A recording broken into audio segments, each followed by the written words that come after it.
Cockroach Janata party social మీడియాను షేక్ చేస్తోంది. Supreme court ప్రధాన న్యాయమూర్తి జస్టిస్ సూర్యకాంత్ చేసిన కొన్ని వివాదాస్పద వ్యాఖ్యలు ఈ సరికొత్త డిజిటల్ ఉద్యమానికి దారితీశాయి. ఈ డిజిటల్ తిరుగుబాటుకి సోషల్ మీడియాలో యువతీ యువకులు బ్రహ్మరథం పడుతున్నాయి.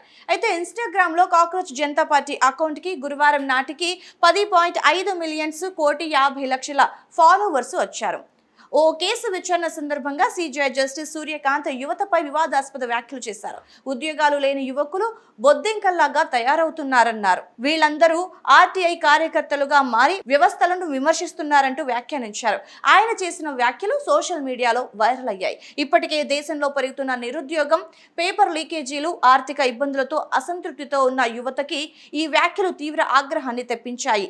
వ్యవస్థ తమను బొద్దింకలుగా చూస్తే ఆ బొద్దింకలన్నీ కలిసి ఏకమైతే ఎలా ఉంటుందో చూపిస్తామంటూ 30 ఏళ్ల పబ్లిక్ రిలేషన్స్ విద్యార్థి, మాజీ political social media volunteer Abhijit Dipke బరిలోకి దిగారు. ఆర్టిఫిషియల్ ఇంటెలిజెన్స్, క్యాన్వా డిజైన్ల సాయంతో రాత్రికి రాత్రే ఆయన కాక్రోచ్ జనతా పార్టీ అనే వ్యంగ్య రాజకీయ పార్టీని స్థాపించారు. సోషల్ మీడియాలో ఈ పార్టీకి సంబంధించిన వీడియోలు వైరల్ అవుతున్నాయి.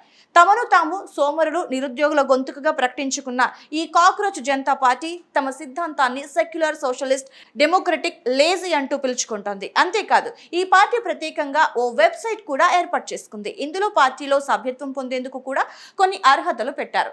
ఇందులో చేరేవారు నిరుద్యోగి అయి ఉండాలి, బద్ధకం ఉండాలి, 24 గంటలు ఆన్లైన్లో ఉంటూ విమర్శలు చేయాలి.